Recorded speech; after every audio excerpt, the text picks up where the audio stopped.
Hi Pisces, hello po sa inyo guys. Alamin natin ang pwedeng maganap sa inyo sa June 18 hanggang June 30.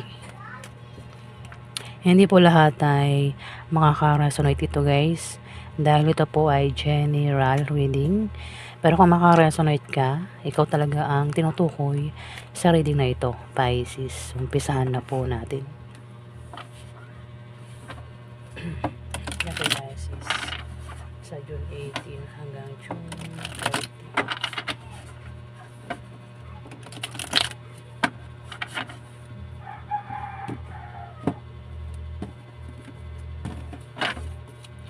Dito tayo sa June 18 hanggang June 30.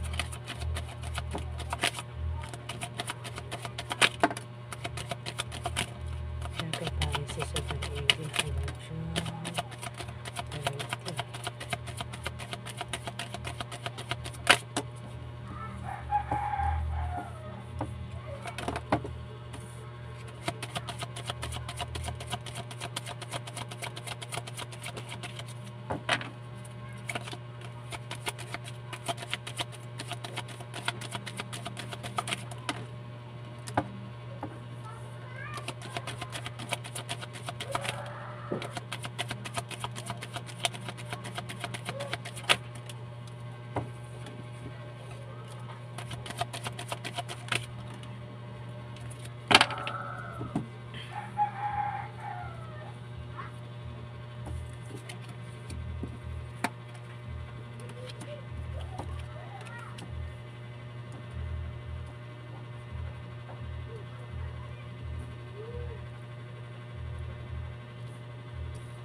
Pisces.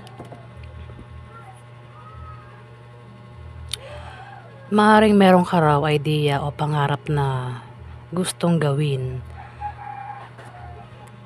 sa June 18 hanggang June 30. Meron kang idea o pangarap na gusto mong makuha, gusto mong gawin, kaya maaaring kayo ay nakatingin sa malayo. Malayo kasi meron nga kayong plano o may binabalak nga kayo dito. O baka pangarap na gusto mong maabot. Pwede rin naman na may paparating na balita. May natay kayong balita. O maaaring balak nyong mag-travel papuntang ibang bansa o dito lang sa Pilipinas. Meron kayong pag-alis na gagawin kasi meron nga daw kayong idea o pangarap na gustong makuha o makamit. O kung nasa ibang bansa kayo, pwedeng ang iba sa inyo ay maisipang umuwi kung nasa ibang bansa kayo, Pisces.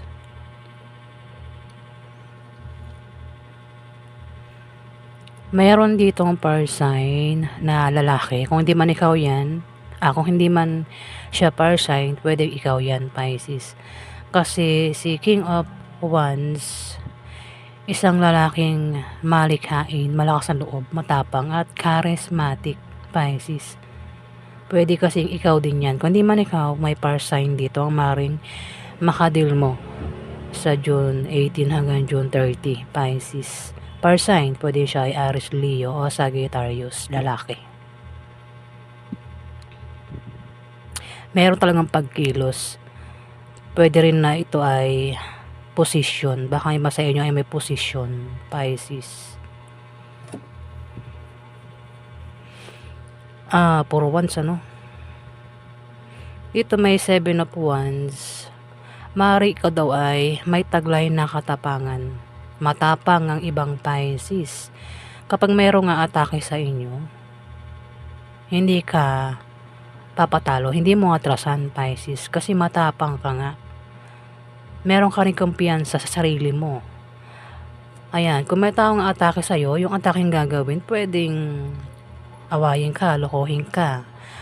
Ako namang pwedeng gawin sa'yo ng taong ito na balak kang atakihin, pero nakahanda ka naman sa pag-atake niya, Pisces. Hindi mo siya atrasan, matapang ka nga at hindi ka papatalo, meron kang kumpiyansa nga sa sarili mo, Pisces. At malakas ka, Pisces. Ito may power sign din dito Pwede rin naman siya ang tinutukoy na malakas at hindi ikaw. Bahala ka na makaresonate na, Pisces kasi may strength, malakas ka daw Kung di man ikaw yan, ang tinutukoy na malakas, ito, isang Queen of Wands. Isang power sign din na babae naman ito lalaki. Pwede siya ay Aries, Leo o Sagittarius ang zodiac sign niya. Pwedeng ito ay nanay mo, ate mo, auntie mo, kapatid mo na babae, asawa mo, kung sino man to sa buhay mo na maring kilala mo, Pisces. Pero, pwede rin naman na ikaw ito, Pisces, kasi pwede mo makuha ang ugali ni Pisces, ang ang paglalarawan ko sa kanya ay pwedeng ikaw rin ang tinutukoy nito, Pisces. Si Queen of Wands ay isang babaeng charismatic, masayahin, may tiwala sa sarili at nakakapukaw ito ng atensyon, Pisces. Ayan, pwede rin na ikaw ito, baka isa kang babaeng Pisces. Kung hindi man ikaw ito nga ay power sign. Pwede siya ay Aries, Leo o Sagittarius, Pisces na maring kilala mo. Ayan, may posisyon. Kung ikaw ito, meron kang posisyon. Kung di man kilala mo siya, may posisyon ng taong ito. Mabango ito sa mga tao Kumbaga, charismatic nga siya at nakakapukaw siya ng atensyon. Ayan, Pisces.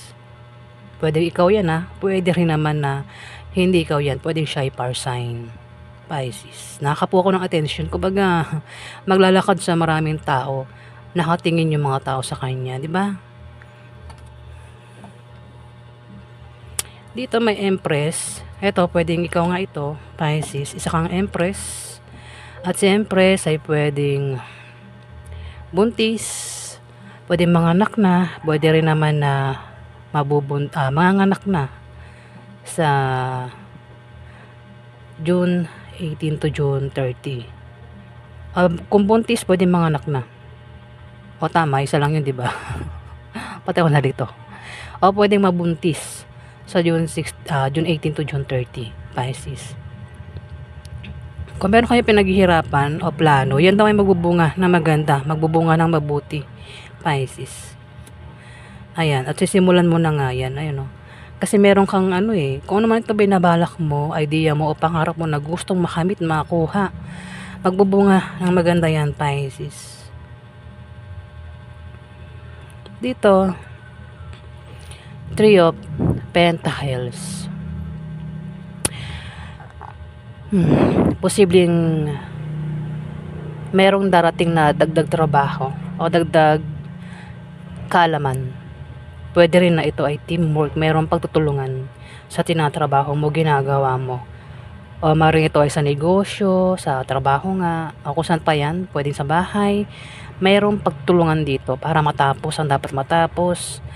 O kung may problema, may tao rito ang handang tumulong, Pisces. Ayan, may teamwork. Meron din pag-uusap, pwedeng meeting. Ayan, Pisces. Pag may meetingan, para matapos nga ang dapat matapos, kung ano man yung ginagawa ninyo o tinatrabaho nyo. Dito, the Magician, gagamit ka ng lakas at katalinuhan dito. Kumbaga, gagawa ka ng paraan para ma-solve ang dapat ma-solve dito, Pisces. Magician, gagawan mo ng technique, talino, diba? Sasabayan mo pa ng gawa. Pwede rin na ito ay literal na magician. Pwede ikaw ni Maniko, kalala mo itong magician. Pwede mag-perform mismo sa June 18 to June 30 ang magician na ito. Pero kung wala talagang magician, ikaw ito, kumbaga, gagamitan mo ng utak at lakas, katalinuhan, paraan para ma-solve kung ano man itong dapat isolve, Pisces. Problema man yan, ginagawa mo, tinatrabaho mo, Pisces.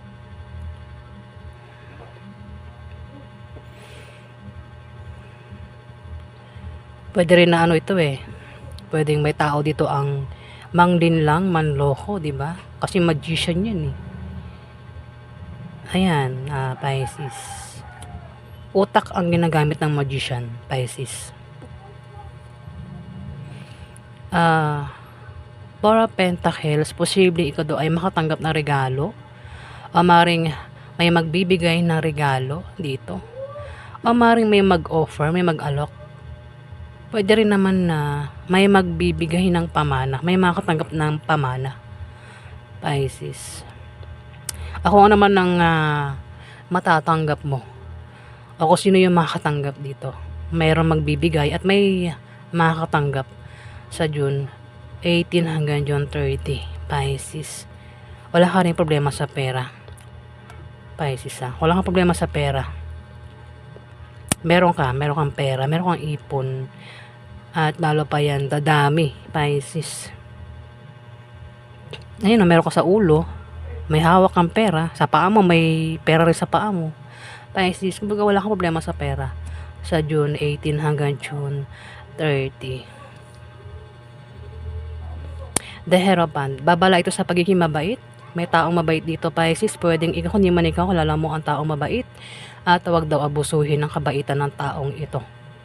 Pwedeng ikaw, hindi man ikaw, fire sign, pwede siya ay Aries, Leo o Sagittarius. Huwag daw abusuhin ang kabaitan ng taong ito. Kung hindi madamot, kung sino man tong hindi madamot, huwag daw abusuhin yung pagiging hindi niya madamot. Ayan, kasi pangit din yung ganun yung lagi na lang siya nagbibigay tapos ikaw tanggap ng tanggap, di ba? Ano rin ito kumbaga meron kang rules o tradition na susundin sa June 18 to June 30, Pisces. Pwede rin na magkaroon ng kasal. May position ka o ang taong ito sa trabaho mo. Meron kang position talaga. Pwede rin na meron kang grupong sinasalihan, pwedeng online o sa lugar nyo. Ako naman tong grupong sinasalihan mo. Ayan, Pisces. Pwede nga iba sa inyo ay pare. Yung maraming nakatingin. Ano ba yung trabaho nyo, Pisces? Maraming nakatingin daw sa inyo.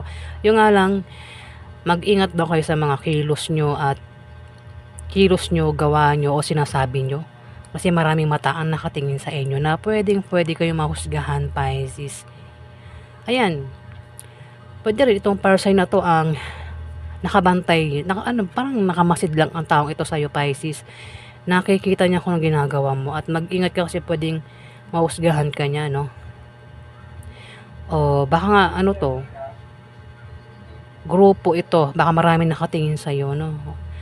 Kumbaga titignan ka ng mga taong ito sa kung ano man itong ginagawa mo, sinasabi mo, kinikilos mo at pwede kang mahusgahan ng mga taong ito, Pisces. Kaya ingatan mo itong kilos mo nga at sinasabi mo, Pisces. Maraming mata ang mapanghusga. Mabuti man o masama ang ginagawa mo, maraming mata ang mapanghusga dito, Pisces. Lalo na kung kasama mo lang yan. Kasi lalo na kung mali-mali ang ginagawa, pwede pagsimula ng awayan, Pisces. Yan po yung ganap sa inyo, Pisces, sa June 18 hanggang June 30. Maraming salamat po.